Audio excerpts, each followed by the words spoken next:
go sit with? Who can I go bother? All right. Here's what we are going to do tonight. I'm going to go through Paul's story. Eventually, we're going to land him in prison, and I'll kind of go beyond that time of prison when he wrote what we're referring to as the prison letters. And when we say the prison letters, what we're talking about is Ephesians, Colossians, Philemon, and Philippians. Those are our main four. What are you saying? What? I'm off to you? Soft. Okay. You can turn it up if you need to. So those are the four we're going to be looking at. All right. Now, beyond that, all right, on the other side of prison, Paul is released for a little bit. We get to Titus, 1 Timothy, and 2 Timothy is the last one. Okay? So we're going to get to all those. Tonight, all I want to do is kind of give you a rundown of Paul's story, where he was on the map, with all the journeys, all that stuff. We're going to point out where he wrote the different letters chronologically, all right? And so that's kind of what the rhythm of tonight's going to be. Next week, what we'll do, we're going to take Ephesians and Colossians and compare them. We call these the sister letters, all right? So we have the letter to the Ephesians and the letter to the Colossians. And the first half of the letter is theology, like we've talked about many times. The first half of the letter is just theology. He's telling the story of what God does through Christ. The second half of both the letters is ethics. It's in light of this, this is how you want to live your life. Walk. In the Ephesian letter, it's the word walk. Walk like this. Walk, walk, walk, walk, walk. All right? And so what we're going to do is going to compare Paul's theology to the Ephesians and his theology to the Colossians, and just let you guys look at those two letters. Like I said, we call them the sister letters for a reason. And then the next week we'll do the ethics, the back half of both of the letters, and let you compare those two. Take 2 weeks off for July 4th and I think July 2nd, 9th, something like that. Come back and we'll do Philemon by itself, all right, because he lived in Colossae. Then we'll do the letter to the Philippians, which is a very different letter. And then the last week, we'll kind of jump in with Titus, 1 Timothy, and 2 Timothy, and let you kind of end the story with him there. All right? Sound like a plan? All right. So let's start with Paul. All right? What do we know about Paul's history before we ever get to sort of when he's encountering Stephen in Acts 7 and 8? What do we know about Paul and his story? Where was he born? Simple question. Tarsus, thank you, but that's why we call him Saul of Tarsus, okay? So he was born in Tarsus, which is a city sort of on the, if you see the word Derb in there, or Derby, if you want to go Derby on the map, all right, y'all with me on that? Southern Turkey, it's just south of there, all right? Tarsus will be just south, well, you can see it right there on the map, just actually east of there, all right? Everybody see Tarsus on the map? Yes, no, maybe, good. Okay. That would make him a Greek citizen, all right? But he also has what type of citizenship? Roman, okay? We don't know exactly how he got that. It's never discussed. Some people have made the inference that because he was a tent maker, that would make his father what? A tent maker, okay? And some people even speculate that his father was a tent maker to the Roman armies. Now think about how many tents the Roman armies are going to need, all right? Which means if he's the tent maker to the Roman army, which gave him Roman citizenship, he also has a little bit of cash in the bank. Everybody with me? Which would allow him to send his child to sit at the feet of the greatest Jewish theologian rabbi known at the time, by the name of what? Gamaliel. All right, very good. All right, so we know he has this type of upbringing, that he is a Greek citizen.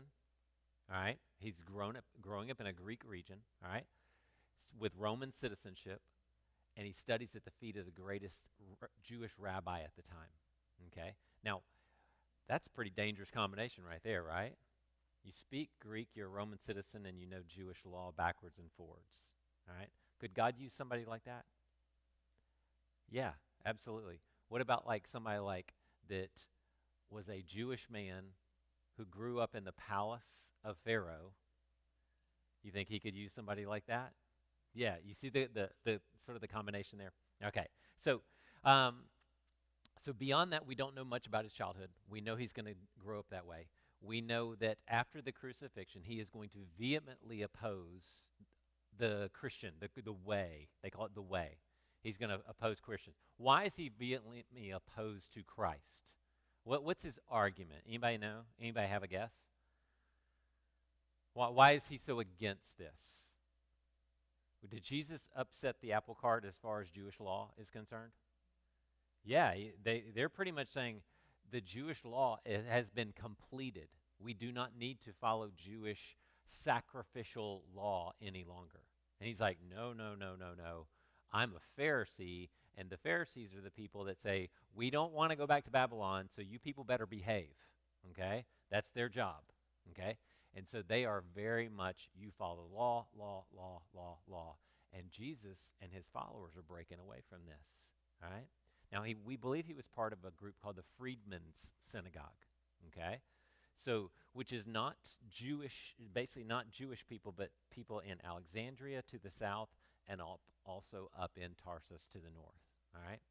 And this guy named Stephen, one of the deacons, one of the early deacons, is carrying on conversations, and he is just cleaning everybody's clock theologically.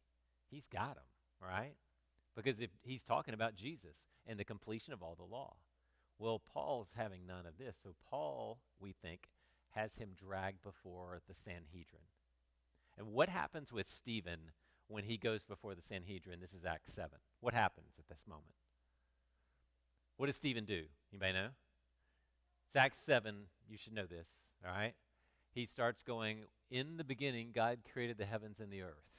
And he just goes through Jewish history. This, then this, then this, then this. And then after a while, he turns and he says, you people worship in a sanctuary made by hands. Okay? I was watching some of the riot protests and whatever, and they had some lady that was just giving it to the police and just, I mean, she's just giving it. And all of a sudden, about 5 of those police guys just bolted after her. And she's like, and starts running as fast as she can away. And it was like, too late, man. We got you. She said the magic word. I don't know what it was, but she said the magic word, and they got it. And that's what happened to Stephen. So when Stephen says, you worship in a sanctuary made by human hands, that was the magic word. And so they stoned Stephen to death. And Paul is doing what at this time? What do we know? He is holding the coats of those who are stoning him to death. So in essence, he's overseeing this. Okay? Now he goes and he gets letters so that he can go to Damascus. All right? So if you look on your map, you see Antioch on the right side. You have Syria. Antioch is up there. If you go just to the east a little bit, you'll run into Damascus. We know he has this conversion experience on the way, on the road to Damascus. And who comes and willingly and gladly comes to Saul and says, I will tell him about the gospel? What does Ananias say? God, I don't think you understand who this guy is. Do you know? You're telling me to go see this Saul guy? We know he was the guy that killed Stephen. He's the guy who's got letters to take us back in captive and all this stuff. And he's like, no, I ain't going. God goes, no, I told him you were going to be there. So he's going to be my instrument. All right? Very profound thing. He is going to be my instrument, and I will show him how much he must suffer for my name. All right? Now, was that payback, or was that just what happens when you're a Christian, or what should happen when you're a Christian? What do you think? Was it payback for what he had done, how he had treated Christians, or was this just what happens when you're a Christian? In this world, we will have trouble. We will have persecution. All right? I think a little of both, honestly. All right? I think he's given a little bit, and he's going to show them this is what happens. All right? According to the Galatian letter, Paul says he was taken into the wilderness of Arabia for 3 years. Okay? Now, the disciples, how long did they have with Jesus? 3 years. Okay? And so Paul gets this 3-year experience. It's only written about in the letter to the Galatians, all right? And so it says, I was there, and then he brings him back to the city of Damascus, where he essentially joins a small group, which would be really interesting to be in Paul's small group, right? Can you imagine after 3 years in the wilderness of Arabia, you come back and you join a small group at First Baptist Church Damascus, all right? And you're just sitting there, and eventually he escapes the city, has to leave the city. And how does he get out of the city? Anybody know? Through a basket, okay? When Jesus feeds the 4,000, all right, he feeds the 5,000, and they collect 12 little lunchbox type baskets. After he feeds the 4,000, they collect how much? You may know. 7 large baskets, almost like laundry hampers. When they say that Paul was lowered over the wall in a basket, this is the basket we're talking about. So when he fed the 4,000, they collected 7 of these that a man could fit into, okay? So he's lowered over there, and he says, I want to go hang out with who? Peter and the boys, right? And Peter and the boys are excited to see him, right? No. It's like, you killed Stephen. You killed our friend Stephen. You've arrested all of our friends. You've tried to murder all of our friends. And even though it's been a time, he comes back and it's like, no. Who intervenes and connects Saul, with the apostles who are still there in Jerusalem? Anybody know? Who? I think he's the rich young ruler, personally. I don't know that, but you can't prove I'm wrong. I think the rich young ruler comes full circle, and he sells land and lays the money at the disciples' feet like Jesus told him to do, and they call him the son of encouragement. So his name is what? What's his name, though? Barnabas. Barnabas connects them, all right, which is awesome because his name is Joseph, which is an awesome, cool name, all right? But his nickname, literally his nickname, because everybody in the Bible has nicknames. Y'all know that, right? Just about everybody has nicknames. So Barnabas is his nickname. It's not his real name. His name is Joseph. He is from Cyprus. He's a Levite. So he would have known the laws. So when Jesus asked the rich young ruler, you follow the laws, he said, of course, since my childhood. I know him. Boom, boom, boom, boom, boom. Why? Because he was a Levite, right? That's why he's the rich young ruler. And that's as much as I can prove as to whether he was the rich young ruler or not. So anyway, I know, come on, give me a little bit. So Jesus told him to sell everything and give to the poor. What does he do? He sells a piece of land and lays the money at the disciples' feet. See, he's doing it. It's the rich young ruler. I'm telling you, Barnabas was the rich young ruler. You're with me, right, Richard? See? Richard knows. Richard's with me. All right? Okay. So Barnabas connects them, and we get about 2 weeks, and then everybody gets a little nervous, and Paul goes, that's it. I'm going home. I'm going to go back to Tarsus. We think he spent about 10 years in Tarsus, okay? So if you want to draw a circle, draw something, so you got Tarsus right there. He's going to spend maybe as much as 10 years there in Tarsus. Now, the gospel starts blowing up, all right? But the church does not blow up in Jerusalem, does it? No, it blows up to the north in the city of Antioch, all right? So you see Syrian Antioch on the right side? That's going to be what we call the headquarters. So if you want to write headquarters in there, this is going to be the base. So Paul, when he leaves, he'll go on a missionary journey and he'll come back to Antioch. See, he goes back in Antioch. Now, this is Syrian Antioch. We also get a Pisidian Antioch, okay? That's about 2 inches to the left and in the middle of Turkey, okay? That's Pisidian Antioch. We get a lot of Antiochs because Antiochus was sort of the name of the Seleucid Empire, the Syrian Empire king, so just work with me, okay? So, we good so far? So he's there in Tarsus. Barnabas goes, hey, we need Paul. We need Paul to come back and help us out in Antioch. So Paul comes to the city of Antioch, and he's doing his thing. All right? And one night, God shows up, the Holy Spirit shows up at a prayer meeting and says, Barnabas and Paul, come with me. And what do? They lay hands on him, and they're out the door. All right? And they're off on the first missionary journey. Okay? So they go immediately across to Cyprus. All right? So you can draw a map. Now, what you have on your map is the second missionary journey. It just had all the cities that we needed. So we go from Antioch, we go over here to Salamis, all the way across to Paphos. Paul gets to blind a guy because he's messing with him and doesn't want the governor to hear the message of the gospel. So Paul kind of goes, be blind, and all of a sudden he was, which is a really cool trick, all right? Now, what you need to understand, though, is Barnabas is kind of the lead guy, but Paul starts to take the lead here as we go, all right? Now, we're going to go up here to the region of Pamphylia, and somebody gets homesick.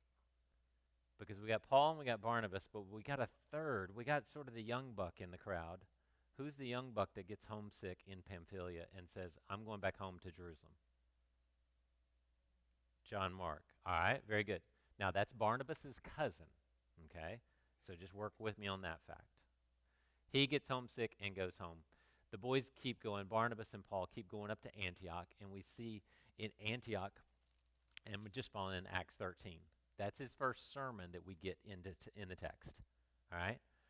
He preaches a sermon. They go, come back next week. Let's talk again, all right? Come back next week. Let's see what happens.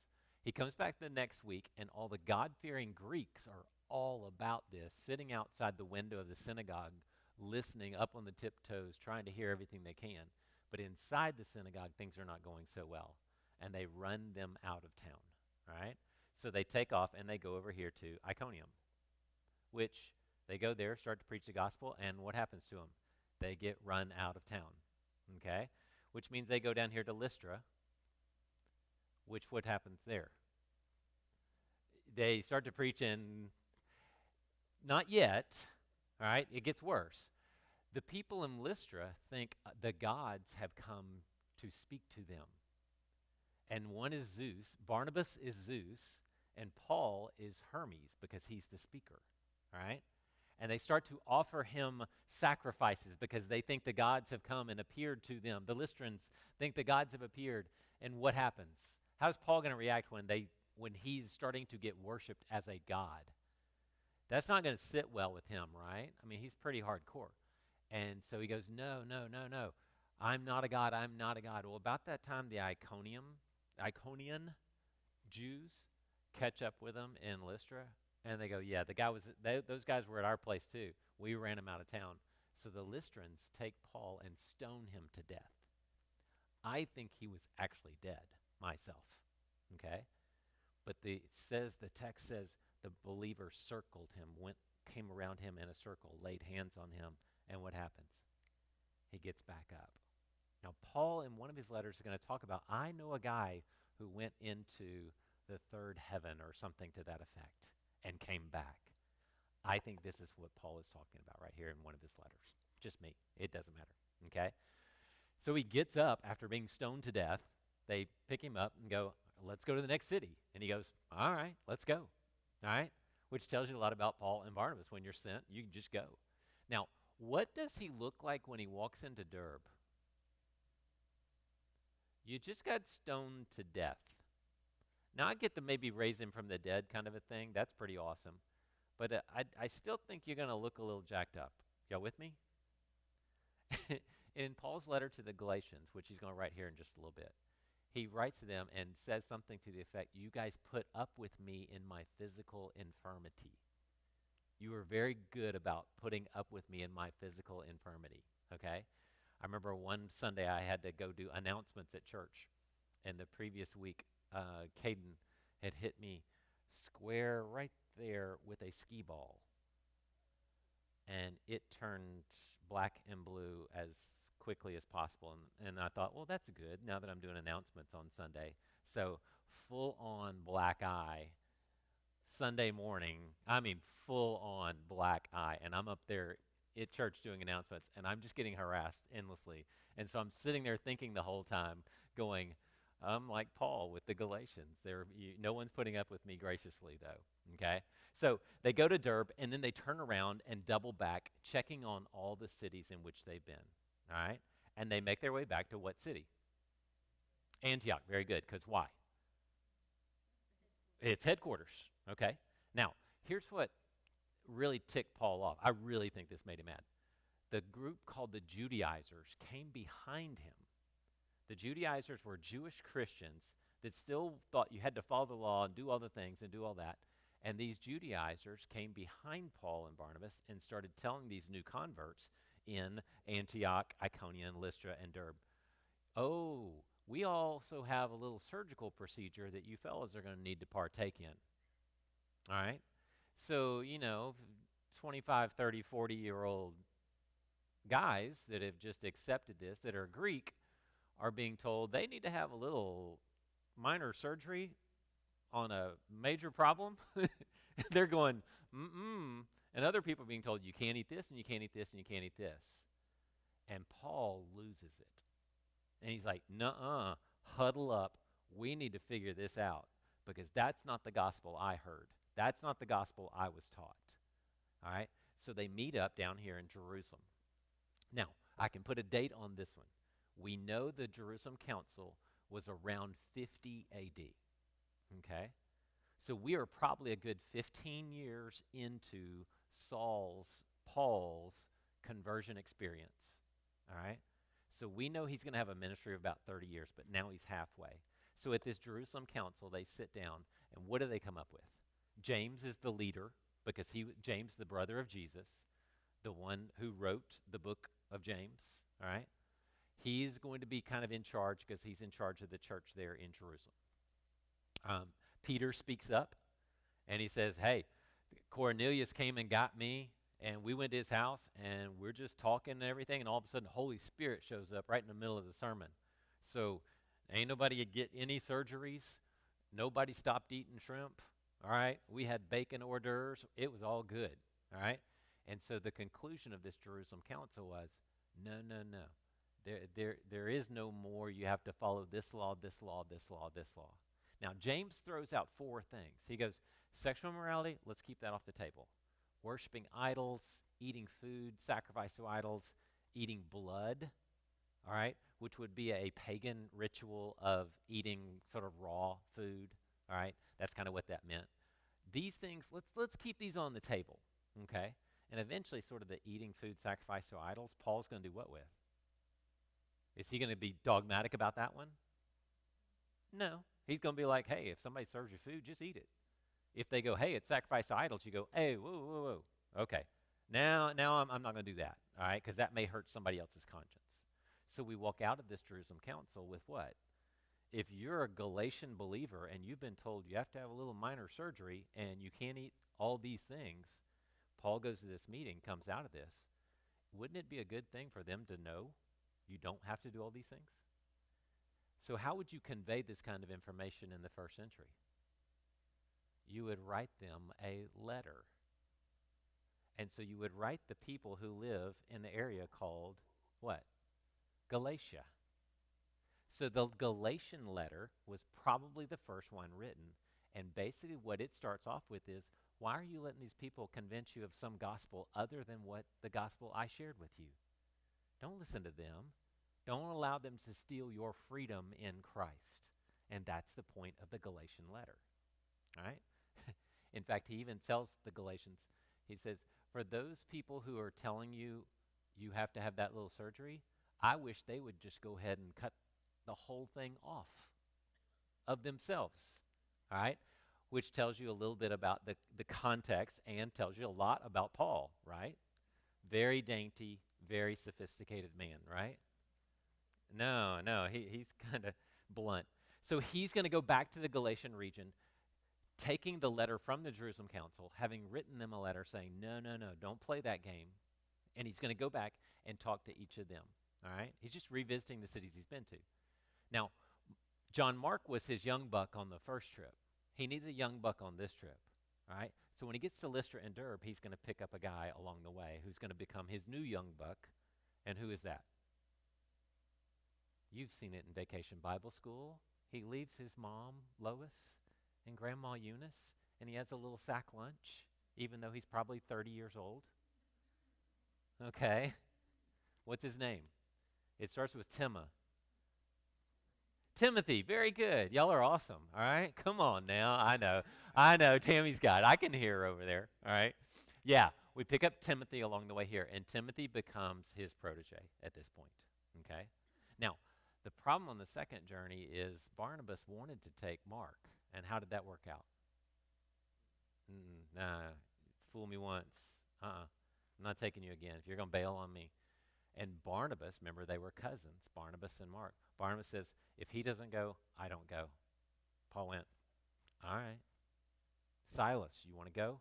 Silas, foolishly, says, okay, I'll go with you. What could go wrong? All right. So they take off. They pick up Timothy along the way. Now, here's what interesting thing happens. Okay, so the cities, Iconium, Lystra, Derbe, right there, they start to take off, and they say, Paul says, I want to go to Ephesus. Everybody see Ephesus on the map? God says what? No. All right. He says, all righty, I want to go to Bithynia. Everybody see Bithynia? Very top of the map. God says what? Nope. So I can't go to the south. I can't go to the north. I think, and this is my opinion, because Paul's going to end up in the city of Troas, Troas. Everybody see that? We believe it was the ancient city of Troy from Homer's Iliad. We just don't know, all right? Why go to Troas? If you're in the middle of modern-day Turkey, what are your options as far as traveling and getting back to headquarters? If you've gone back to the Galatian region, you've made sure everything was clear, you made sure the message was clear, and you say, I want to go to Ephesus, and God says, no, you can't. You want to go to Bithynia, God says, no, you can't. Where do you go now? Where do you go? Do you turn around and walk back to Antioch? Or do you go forward to Troas and do what there? I mean, now you got a longer walk, right? Or you could get in one of these fancy things that go in the water where you don't have to walk. And that's called a what? A boat. You grab a boat here in Troas and make your way back where? To headquarters, to Antioch. I think that's what he's doing. Now, here's what happens to him here in Troas. They get in Troas, and Paul gets a vision of a Macedonian man. Okay? Now, look on your map. Keep going over a little bit to the left, top of the map. You see the region called Macedonia. All right? This was Alexander the Great's home. All right? Home territory. And Alexander the Great's dad was named Philip. And now we get a city called what? Philippi. All right? Paul is going to end up here in Philippi, and you can see it at the top of the map. Why? Because a Macedonian man appears to him in a vision and says, help us. Come over here and help us. Now, what you need to understand is you have modern-day Turkey, which is regarded as Asia. If you go to Greece, you're now in what continent? You're no longer in Asia. You're now where? You're in Europe. Now, this is a big deal, all right? Imagine if it was like a big stigma thing to go to Texarkana, Arkansas, all right? Now, we moved here, and I said, well, Ashley, should we look at on the Arkansas side? She said, nope. Not even a consideration, okay? The girl grew up in Texas. She went to Texas A&M. That was it. We were living in Texas. I had no idea what anything was about Arkansas. Still don't, Jeremy. I don't know what the problem is, all right? But you know, all right? But this is kind of the stigma between Asia and Europe at the time. I mean, this is Asia, and that's Greece. And the people from this side of the road don't go to that side of the road, okay? So this is a huge deal, very much a cultural shift for a person who has grown up where? In Asia. And he's being called across. But what does Paul do? All right, let's go. So he goes to Philippi. You can see that up at the top. All right. Meet a lady named Lydia. What do we know about Lydia? Purveyor of purple. I mean, she was rich. Paul's sugar mama. I am absolutely convinced this is sugar mama. Because every time Paul is in trouble or he needs supplies or he needs something, guess where he ends up? He goes to Philippi. Okay? Now, in Philippi, he also meets an odd little church there. All right? Lydia's the first convert. All right? And then we have this slave girl who tells fortunes, who Paul cast this demon out of her, and now she can't tell fortunes anymore. And who do you think kind of adopts this poor girl who has no one anymore? Maybe a purveyor of purple that's got an extra bedroom or two at the house, right? And then you throw in Paul getting thrown into jail, and then the jailer gets saved that night. And now look at what kind of church you're building there in Philippi. You got Lydia, you got former slave fortune teller girl, and you got the Philippian jailer who was probably a former Roman soldier. Imagine that church, okay? Paul, after being thrown in jail, refuses to leave basically until the city officials come and say, please leave. We would appreciate you leaving. And Paul says, okay, I'll go. So look on your map, and he goes down the road a little bit to a place called Thessalonica. We get 3 weeks there, and the Jewish people in town hire a bunch of kids down from the mall, all right, probably a bunch of skateboarders, all right, like Jeremy over there, all right, hire a bunch of these literally from the Agora, which is the marketplace or the mall, and they hire these kids to run them out of town, all right, threatening them to run them out of town, all right. They even go to a guy named Jason's house, and they say, where are the men who have turned the world upside down? I just like that. I would love for this community to say, these Christians, they have absolutely turned our city upside down. But that's what they were doing in Thessalonica. So they get run off. But here's the trick. Paul leaves there and goes to Berea. All right? Now, Berea, he goes there, and what do we know about the Bereans? He shares the message. He tells them about the Old Testament, the New Testament, what Jesus does. The Messiah has come. It's all good and great. They go back home and do what? Look it up in their Bibles. Go, yep, makes sense. Paul goes, y'all are awesome. See ya. He doesn't need to write a letter to the Bereans, does he? They got it. All right? So he leaves Berea and goes on down to Athens. All right? Now, what happens to him in Athens? He's doing the tourist thing, walking along, seeing all the gods and seeing all the things everywhere, and he finds to the unknown God.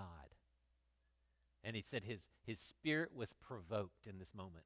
And he starts to tell them about this unknown God that they don't know about, that they've kind of made this catch-all in case we left out a God. Now, no, they won't get mad at us.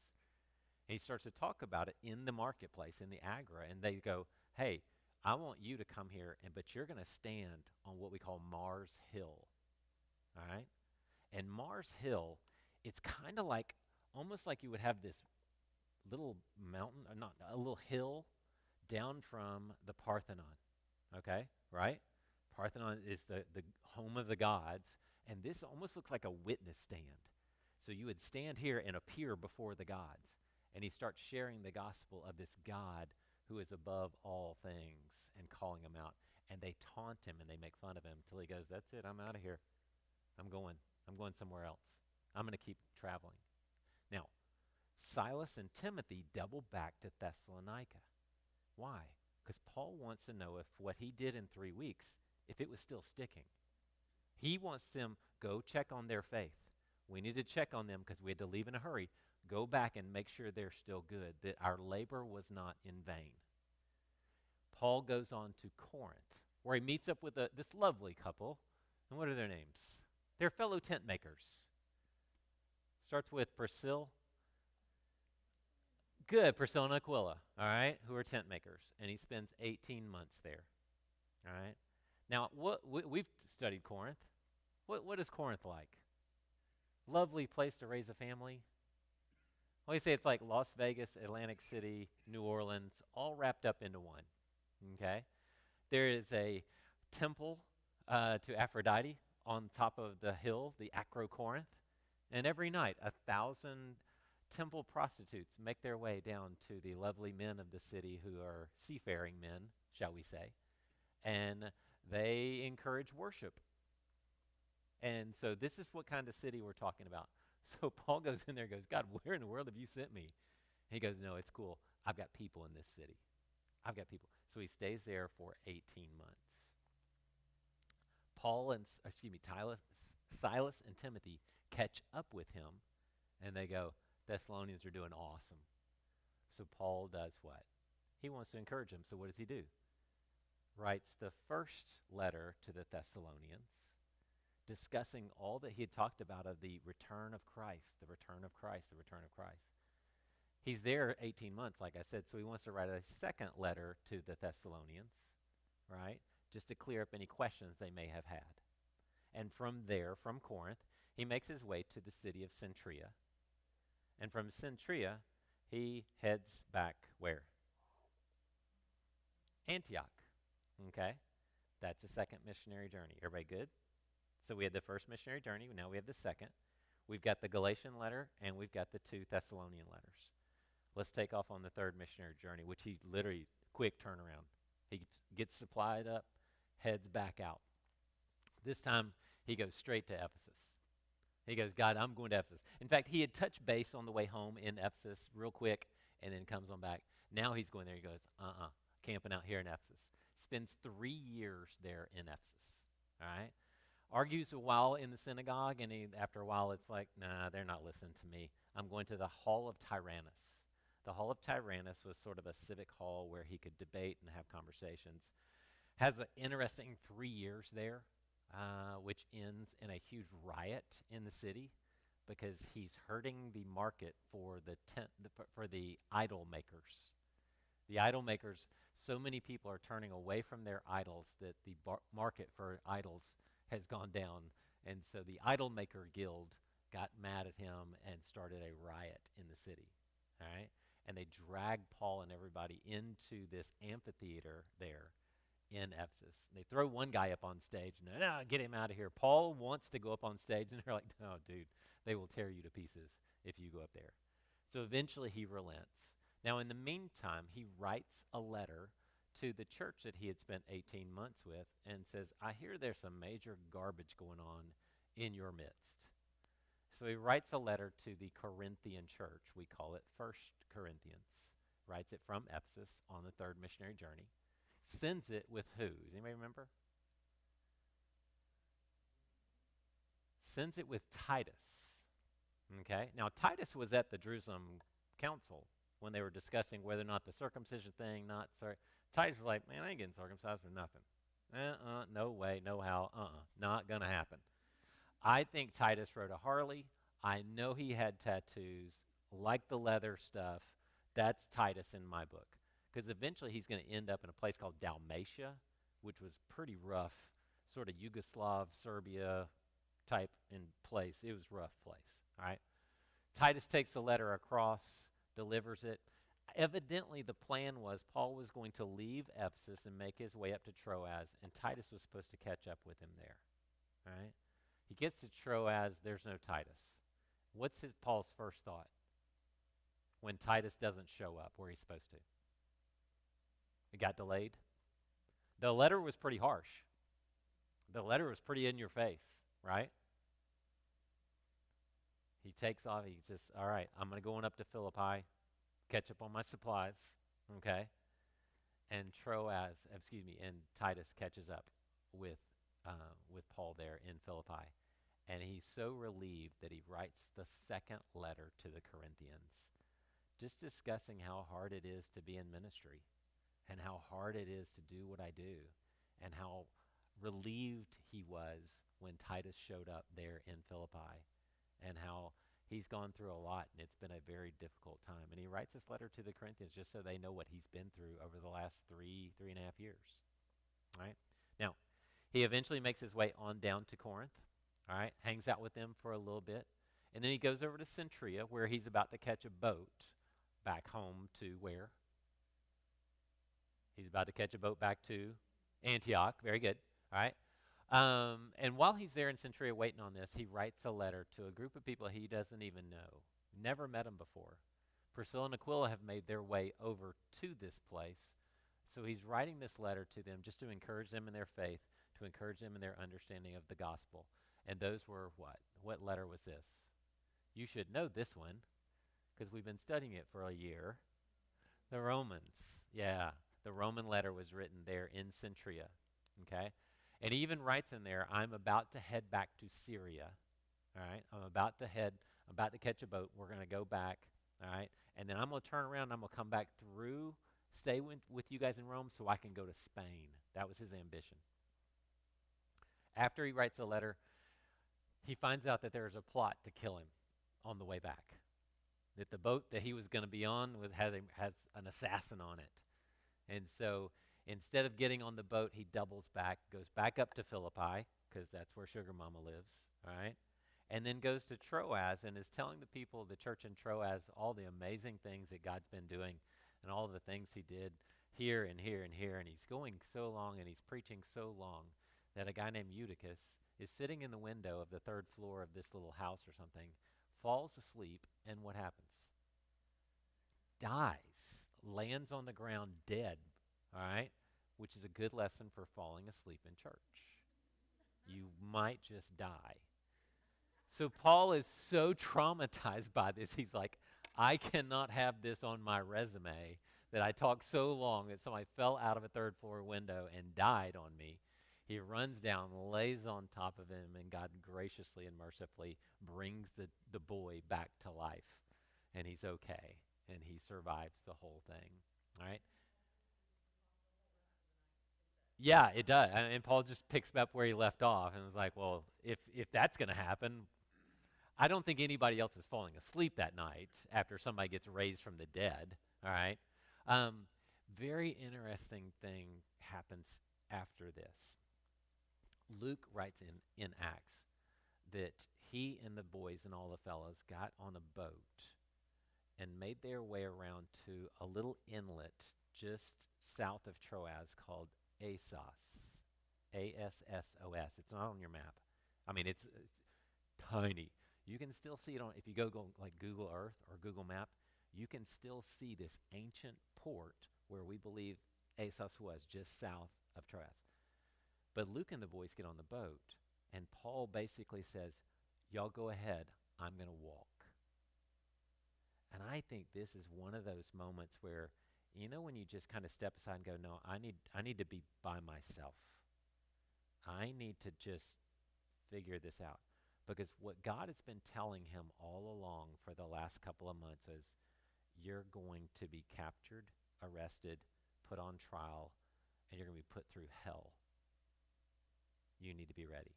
So he takes this little walk. And I don't know if y'all know this, the movie Paul, the Apostle Paul, whatever movie that came out 7-8 years ago, a fraternity brother of mine was one of the producers on that. And I told him, I said, Eric, tell me you put the walk to Assos in the movie.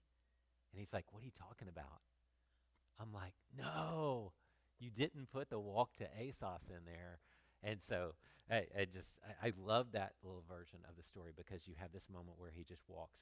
And I'm telling you, you can go on Google Earth now and you can see an ancient port and a new modern port that's right there. And it's just, he walks there, picks them up.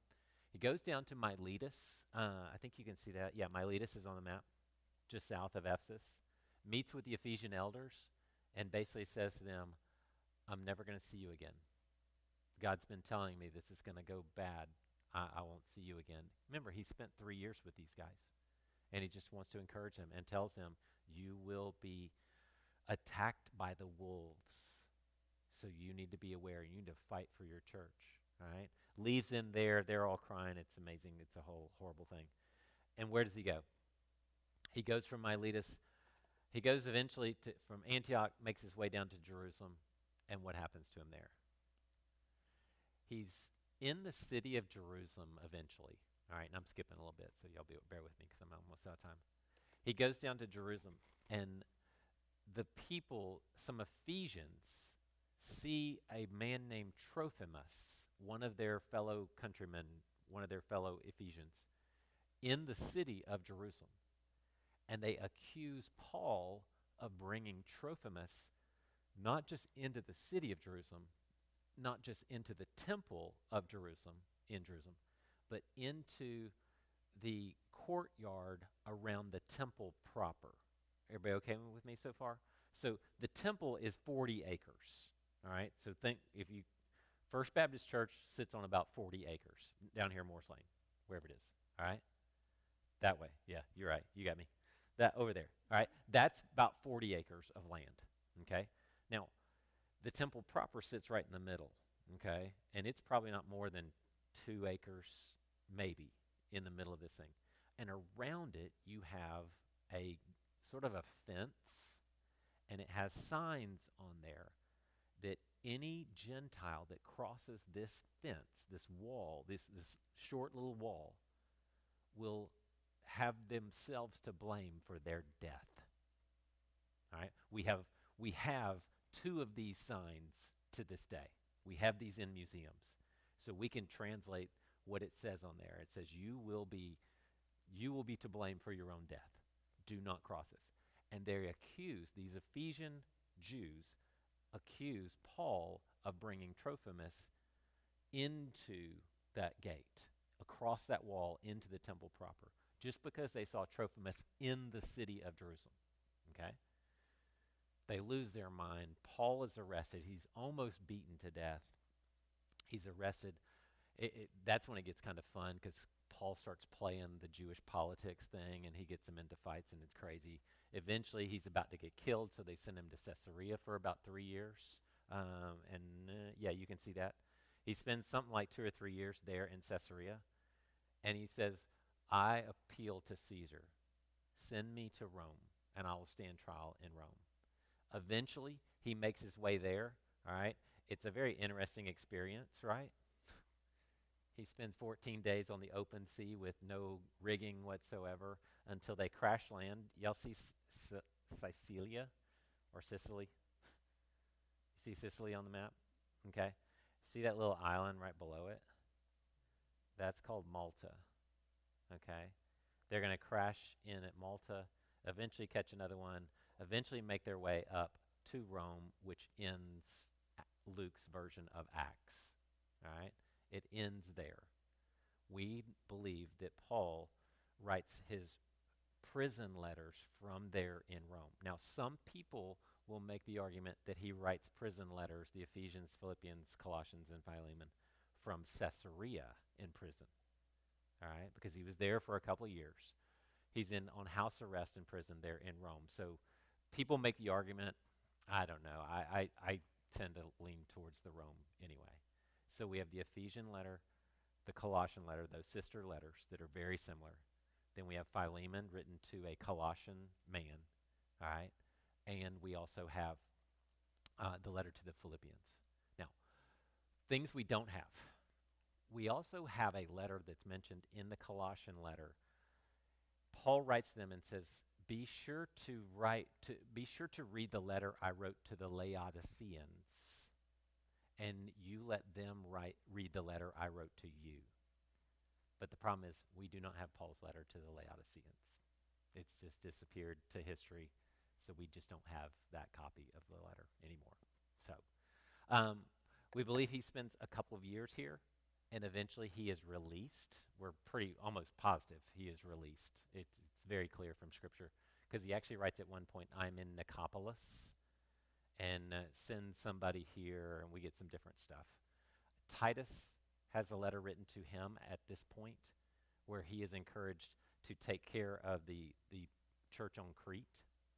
1 Timothy is a letter written at this time where Timothy has become the elder of the church or the leader of the church in Ephesus. So when you read 1 Timothy, it's very much a how do you do church. Make sure these people do this, and these people do this, and these people do this. All right? It's a very organized thing. All right? And then we get a different genre of letter that is 2 Timothy. And it's very clear that Paul is writing this at the end of his life. This is, I have fought the good fight. I've finished the race. Come to me. Bring the stuff. Bring this, bring this, bring this. In this letter, we get the lament of a man named Demas who has left him. All right? He says, but Luke is still with me, but Demas has deserted me and gone to Thessalonica. All right, which is an interesting thing because that's where they were paying people to fight against him, and it kind of it sounds like the seed thrown among the thorns, the cares of this world and the riches of this world choke out the life. It's a very it fits perfectly with that.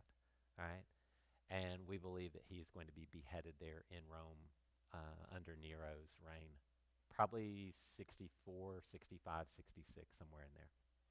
So, all right. So now you know the progression. Now you know. So when we start to read these letters and it talks about, I am a prisoner of Christ. All right. I am in chains. That the Roman guard, the Praetorian guards are hearing the gospel. We know these letters are going to be written in this moment from there in Rome. And that's what we'll pick up next week. Like I said, we'll look at the first half of Ephesians, first half of Colossians, and just compare and contrast these two sister letters. And then next week, the back half of those letters. Okay? Any questions? Anything come to mind?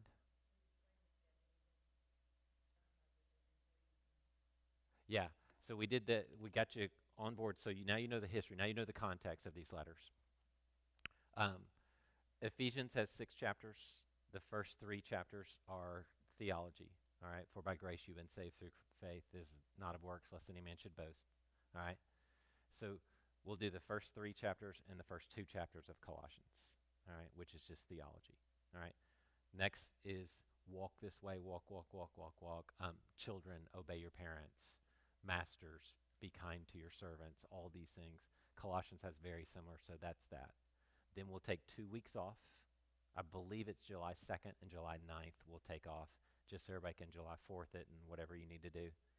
Come back, and we'll pick up the letter to Philemon, who is a Colossian man, and tell the whole story of that, which is a really cool story. So if you want to feel accomplished, say, yeah, I read the book of Philemon. It'll take you about 12 minutes. All right. If you're a slow reader, it'll take you 12 minutes to read. All right.